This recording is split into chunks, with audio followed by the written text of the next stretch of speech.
Seniors, start eating. These 5 sweet fruits, they help lower blood sugar. Naturally. Have you ever stood in your kitchen, staring at a ripe banana or a bowl of grapes, wondering if you should put them back in the fridge? Maybe your doctor once said to avoid sweet fruits, or a friend warned you that sugar is sugar no matter where it comes from. I understand that hesitation. Many of my patients, especially those managing diabetes, carry a quiet fear every time they reach for something sweet and natural. But let me ask you this. What if the real risk isn't in the fruit itself, but in the way we've misunderstood it? What if a strawberry or a slice of mango, when eaten thoughtfully, could actually become part of your healing? As we grow older, our bodies speak to us in whispers through stiffness, fatigue, or even a foggy mind.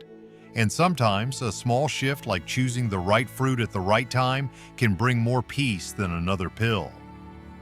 Today, I want to sit with you, like I do in my clinic, and share a quiet conversation about 5 fruits that may bring balance to your blood sugar and lightness to your heart. Let's explore these gentle gifts from nature together. Part 1. English strawberries, sweet and healing.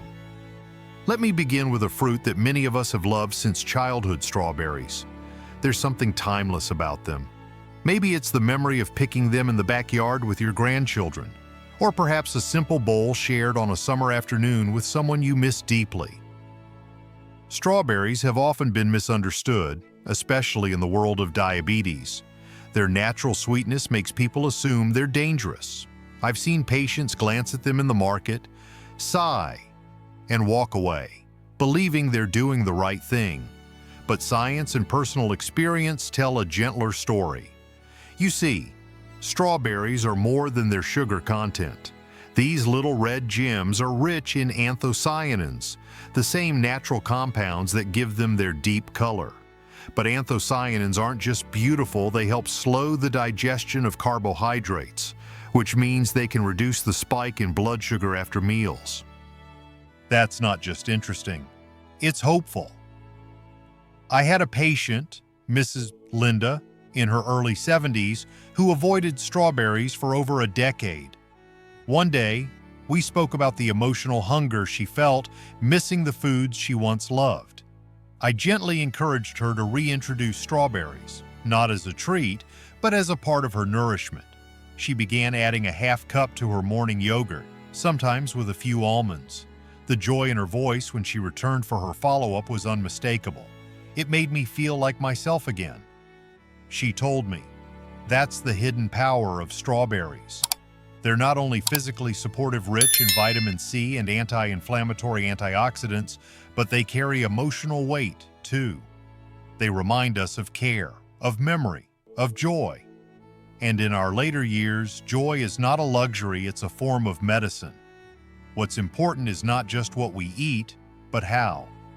Strawberries, when eaten slowly and paired with protein or healthy fat, become a steadying presence, not a threat. Half a cup a few times a week, especially mid-afternoon when energy dips, can be the difference between feeling foggy and feeling refreshed. Of course, we need to listen to our own bodies. But sometimes it's also about listening to the little voices of memory, the ones that say, "This used to make you smile." So, if you see strawberries in your fridge tomorrow morning, I encourage you to sit down, take a breath, and enjoy them guilt-free. Let them remind you that healing doesn't always come in the form of medicine. Sometimes it arrives in a small red berry, filled with sweetness and memories. Part 2. Grapes, small fruit, big strength. Let's talk now about a fruit that often draws suspicion among my diabetic patients: grapes. They're small, sweet, and easy to pop into your mouth by the handful, and that's exactly why many seniors worry about them. Doctor, aren't grapes just sugar bombs? I've heard this more than once. But like many things in life, grapes deserve a second look. What appears simple on the outside often carries layers of strength within. Grapes are more than a sugary snack, they are rich in resveratrol, a natural compound found in the skin that has been studied for its ability to enhance insulin sensitivity. That means your body may process sugar more efficiently with regular, moderate grape consumption. I remember a gentleman named Robert. He was in his late 60s, proud of his garden and wary of grapes. His grandson loved them, and they often shared snacks after school. But Robert always held back. Together, we reviewed his blood sugar logs and decided to try a small bowl of grapes. No more than 10-12 paired with a slice of cheese. What surprised him most wasn't just the stable sugar levels, but the joy he felt sharing the moment fully, without guilt. There's also something deeply comforting about grapes. They're often tied to memories, childhood picnics, church potlucks, or warm afternoons under a shaded porch. When enjoyed slowly, they don't just nourish, they connect us. That connection is healing. From a health perspective, grapes offer more than resveratrol. They contain antioxidants that fight oxidative stress, a major contributor to complications in diabetes like nerve damage, fatigue, and inflammation. They're also hydrating and fiber-rich when eaten with the skin, helping slow sugar absorption. The key, as always, is balance. Grapes can become a powerful ally if you eat them with intention.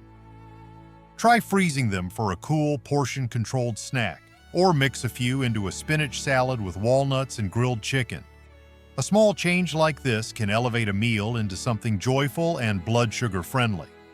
Sometimes, my patients ask, "Are you saying I can eat fruit again?" And I smile and say, "Not only can you should just learn to eat it wisely. Don't let fear rob you of simple pleasures. Grapes aren't the enemy. In fact, when paired with protein or fat, they can be a gentle way to stabilize energy and uplift the spirit. The next time you see grapes in your kitchen, don't pass them by. Pick a few, sit quietly, and savor the sweetness not just in taste, but in life itself. Part 3. Apples. The everyday healer.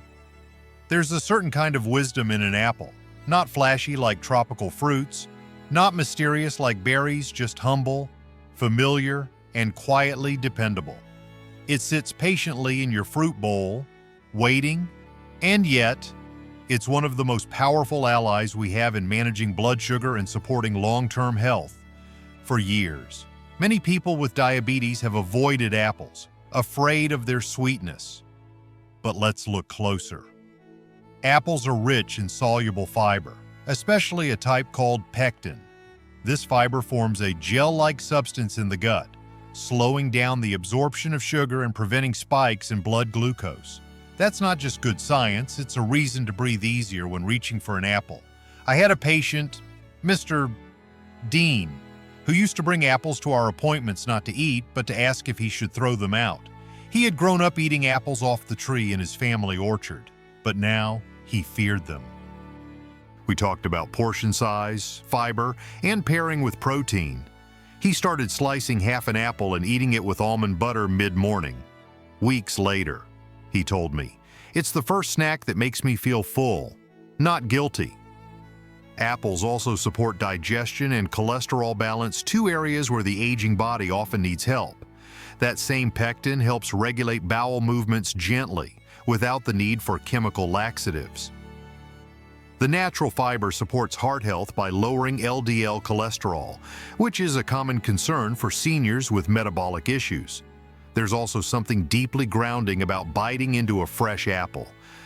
The sound, the crunch, the flavor, it reconnects us to routines, to simplicity, to a time when eating felt less complicated. An apple doesn't just feed the body, it reassures the soul. What I often recommend is to treat the apple not as a dessert, but as a midday stabilizer. Pair it with sharp cheddar or plain Greek yogurt, or even sprinkle a little cinnamon for warmth and blood sugar benefits. The combination of natural sugar, fiber, and fat slows digestion and keeps your energy steady. Baked apples with a pinch of nutmeg can warm the spirit on chilly evenings. Stewed apples with oats may help you begin the day with softness and strength. And sliced apples in a salad can turn a plain meal into something satisfying and vibrant. Most importantly, eating an apple can be a small act of self-respect. It says, I care for my body, but I also remember joy. So, the next time you pass that fruit bowl and see an apple waiting quietly, reach out, eat it slowly. Let it remind you of harvests past, lunches packed with love, and the truth that something simple can still be powerful. Part 4. Mango Tropical Sweetness. Carefully enjoyed. Now let's talk about a fruit that feels like a guilty pleasure for many of my patients. Mango. Just the word alone brings a sense of warmth, doesn't it? You can almost taste the sunshine in it. Sweet, golden, fragrant mango feels like a vacation in your hands. But for those managing blood sugar, mango often carries a reputation too sweet, too risky. Not for me. I understand that fear. In fact, one of my patients, Clara, hadn't touched a mango in 15 years. It's for people without diabetes, she told me, almost with sadness. The truth is more nuanced. Yes, mango is sweet, but it's also rich in fiber, especially when eaten with some of the peel or paired with a source of protein. That fiber slows down sugar absorption, helping your body process its natural sweetness without a sudden spike in glucose. Mango also offers vitamin C, a powerful immune booster, and vitamin A, essential for eye health and skin repair, both of which become more important as we age. But perhaps more quietly important are mango's natural compounds that aid in fat metabolism and fight oxidative stress, a process that contributes to chronic inflammation, fatigue, and even cognitive decline. I encouraged Clara to try again, not as a dessert, but as a mindful addition to her lunch. She began dicing mango into her spinach salad alongside grilled chicken and pumpkin seeds. The colors lifted her mood, and her blood sugar log stayed steady. It made me feel alive again, she told me. That's the emotional power of food. Mango can be medicine, but it can also be memory. For many, it brings back childhood summers, tropical travels, or family gatherings filled with laughter and sticky fingers. These moments matter. They nourish parts of us that go far beyond blood sugar. Here's how to enjoy mango safely. Keep your portion around 1-2 cup, eat it slowly, and try pairing it with Greek yogurt, nuts, or lean protein. Avoid juices and dried mango, which concentrate sugars and strip away fiber. Choose fresh, slightly firm mango for the best balance. And if you're someone who's always labeled mango as off limits, I invite you to look again, not with fear, but with curiosity. Ask yourself, could this be a part of my healing, not just my history? You don't have to give up joy to manage diabetes. You just need to meet joy where it supports your body. Mango, when approached with care, can be both medicine and celebration. So the next time you pass by a golden mango in the store, pause, pick it up, bring it home, let it soften on your counter. And when the time is right, eat it slowly, gratefully, with full permission to enjoy what is good for your body and for your heart. Part 5. Oranges. Gentle brightness. Often overlooked. There's something quietly reassuring about an orange. Maybe it's the scent fresh, familiar, bright. Maybe it's the gentle pull of the peel or the way each section separates perfectly in your hands.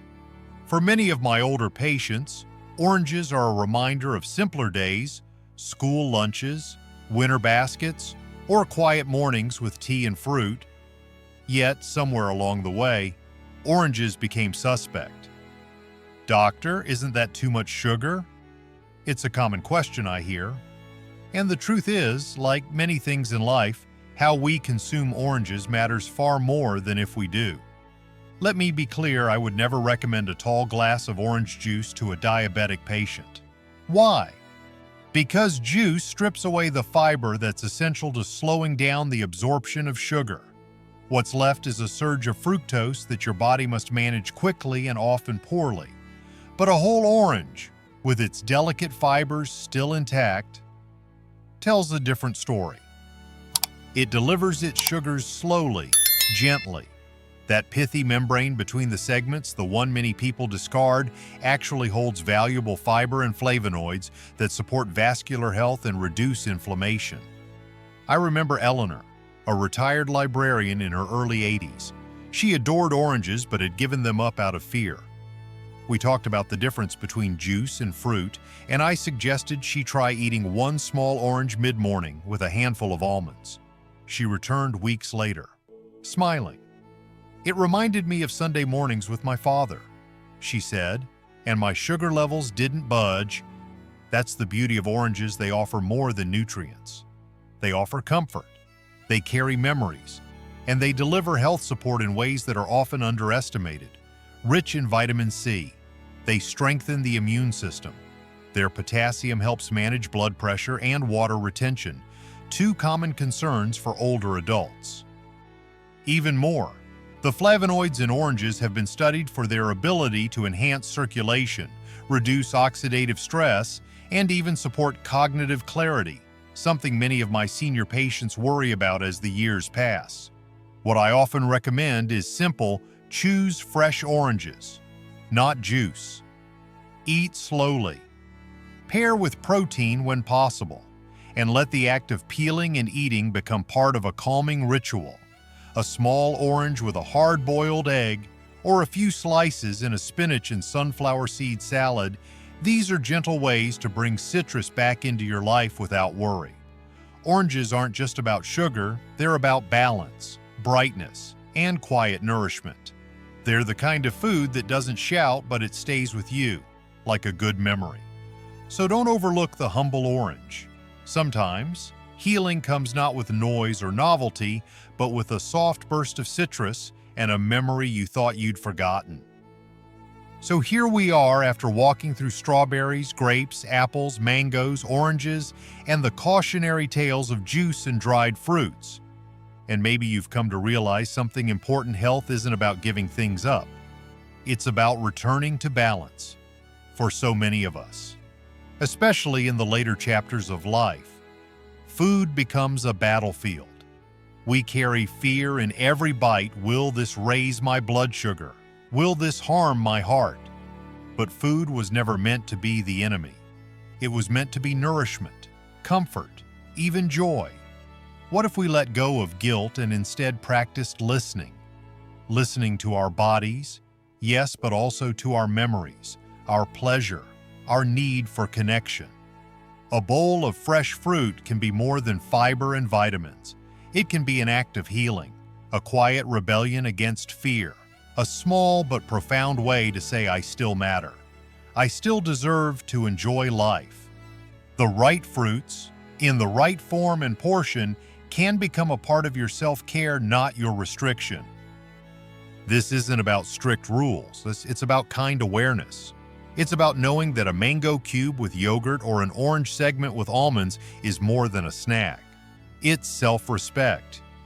If this message touched something in you, if it reminded you of something lost or offered a new way forward, I invite you to share it. Share it with someone you love. Leave a comment with the fruit that brings you joy. And know that you are not alone. Here's to sweet choices, strong bodies, and the gentle return to foods that love us back. You deserve all of that and more.